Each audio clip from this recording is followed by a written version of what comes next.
Hi, welcome to the channel. This is a bit of a different video for me. I'm taking Tyranids to a tournament, and as I discussed in my last video, I'm making a silly list built around taking a Haradden. In this video I thought I'd go through building my list and my thought processes, and I'm hoping people will comment about what I can do differently or better, and I'll be in the comments too, chatting. Hopefully we can crowdsource a great list. Without further ado, let's add the Haradden to our list.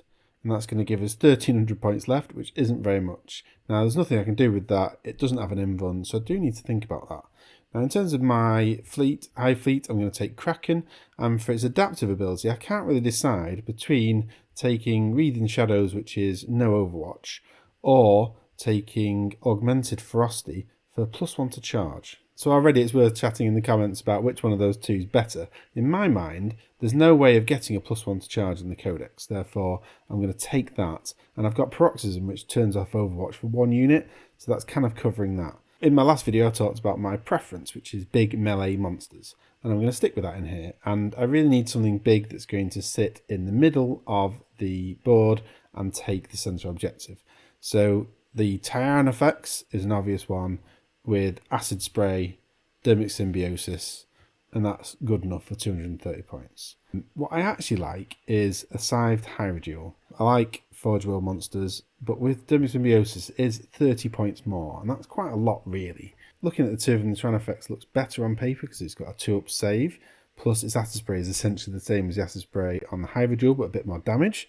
However, the melee isn't quite as good. You've got 6 attacks with the Hierodule, much more damage. So for now, I'll keep the Hierodule in there, but I might swap that out depending on how many points I've got left. One of the big problems with Tyranids is there's not a lot of invulns, and the Hariden especially is going to struggle.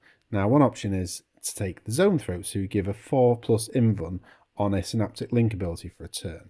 But that's 210 points for a unit that can do 1 Psychic Power. Fair enough to do a big Psychic Power, the Smite, +3 to cast, +3 mortal wounds. So I think it's worth having. You can sit on an objective as well. Haradden being an aircraft, it has to start off the board for turn 1, so it's going to come in turn 2. So I think kick the turn 2 off with that Zone Throat Synaptic Link. Next up for auto takes, I think it's got to be a Lictor. Really, really good unit that can come in, deep strike. It's going to go for behind enemy lines, potentially kill a few things, cause some problems. It's only 70 points. I don't need to do anything with it. Tick. Next, think about a HQ. So everyone loves Hive Tyrants, and between a Foot Hive Tyrant and a Winged one, I'm probably going to go for a Foot one. The Foot Hive Tyrant with, say, Adrenal Glands is still pretty quick. I think it would take the Monstrous Bone Sword, so it's got a bit of melee. I'm going to give it a Venom Cannon, but swap that out with the Shard Gullet. So that takes the damage for those 3 shots up to 5 damage each. If he walks up with a monster, then they can give him Look Out Sir, so you can't really target him. He's going to plink out some damage. He has 2 casts as well. What I've always loved about Tyranids is the ability to get a first turn charge. Now, there's not a lot that's going to do a first turn charge and do a lot of damage. What I like, which is probably one that people are going to complain about, is the Dimacaron. It is 280 points. It does have an invuln, 5+ invuln, but it moves 12. So with Opportunity to Advance, you're getting a 20-inch move. And the cool thing, so his leap ability means he can go over models and ignore vertical heights when it's moving. And that would mean that you can actually jump over a screen to get to the meat behind it. So I think this is a great unit. And I'm thinking turn 1, it could run straight up and hit. But it probably will die quickly. This thing will die regardless of what I do because it looks cool, it looks big and imposing, and the people will just shoot it because they think it's going to cause trouble. Already, with just a few units selected, I've only got 270 points left. There's not much there at all. So I think I need another monster in there that's going to cause trouble. And I'm thinking a second wave monster. If Dimacaron's going up first, what's going to come second? And I think the biggest winner in the Tyranid Codex is the Screamer Killer. So I'll put that in. I do think it's really worthwhile giving it Adrenal Glands for 10 points. That gives it an extra bit of move and an extra bit of strength. And it has a 2-up save anyway. But if you give it Spore Cyst, it's got Light Cover, which gives it a 1-up save. Now it's 11 attacks on the charge. It really does hit hard. I would have more if I had the points, but I've currently got 115 points left. Looking at my list, I've only got 2 units that are Synapse, and that's really key for spreading out the abilities across the board. And in terms of the amount of psychic powers I need, currently I can only cast 3, or 4 if I take the 1 CP strat to do it. But I'm going to need every turn probably Catalyst, which is Feel No Pain, Paroxysm, turn off Overwatch, Onslaught for Advance and Charge, Synaptic Lure for reroll charges, and probably Smite, especially with the Zoanthropes. You know, it's going to deal a lot. That's 5 psychic powers, I've only got 3. So I need a Synapse Psychic unit, which is going to be HQ. It's going to be a character.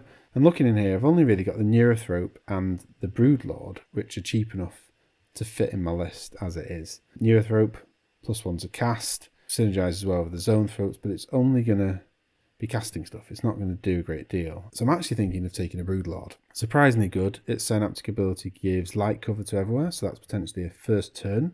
And it does have some good melee. Hits on 2s, rerolls all its wounds. My only core unit so far is the Screamer Killer. The Hive Tyrant can buff that each turn with reroll 1s. The Broodlord can buff it with 6s to wound or an extra AP. So there's a little bit of synergy there. I've given the Hive Tyrant the Shard Gullet for a relic, which is the shooty Venom Cannon. I think it is worth taking another one on the Broodlord. And I do have a little cool idea to use with this. So I don't have so far any troops or anything that's going to sit on a backfield objective, maybe the Zoanthropes, but you do need stuff just to sit on objectives. The Broodlord could take the Gestation Sack, maybe a strange one, but instead of shooting, and it has no shooting, for once per game, it could do an action which generates it some Rippers. D3+1 Ripper Swarms.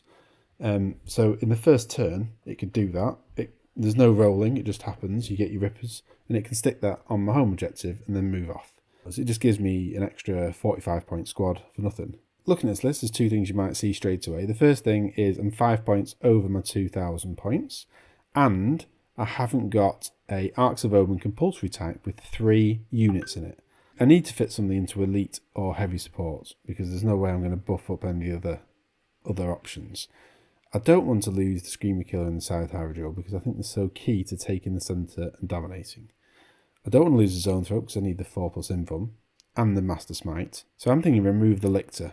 So then what do I have? I've got 65 points to take something in heavy support, and there's not a lot of options.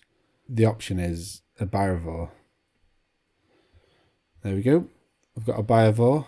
Not going to do a lot for me. It does fill out my slots, so I'm going to take heavy support slots. It hits on 4s. It does have an indirect fire, which makes it hit on 5s, so that's not brilliant. But one of the cool features it does is instead of shooting, it can do an action, and that action then sticks a set of Spore Mines, 3, onto the board. And you can do this each turn. And you can put them anywhere within 48 inches of the Biovor, so you can stick it anywhere on the board. Now, while Spore Mines don't block movement, you can't finish your move on them. And if you finish your move within 3 inches of them, they explode for a mortal wound.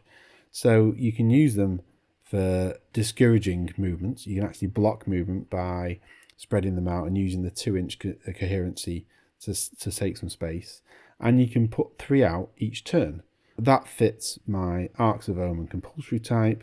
But this is my 2,000 point list. So what I hope now is a lot of people are going to comment and say that is rubbish or what an interesting idea. Either way, I'm going to do a full roundup of the tournament afterwards and I'll let you know, does it work to take a Haradden and then 1,300 points of Tyranids? Fingers crossed. See you again soon. Bye.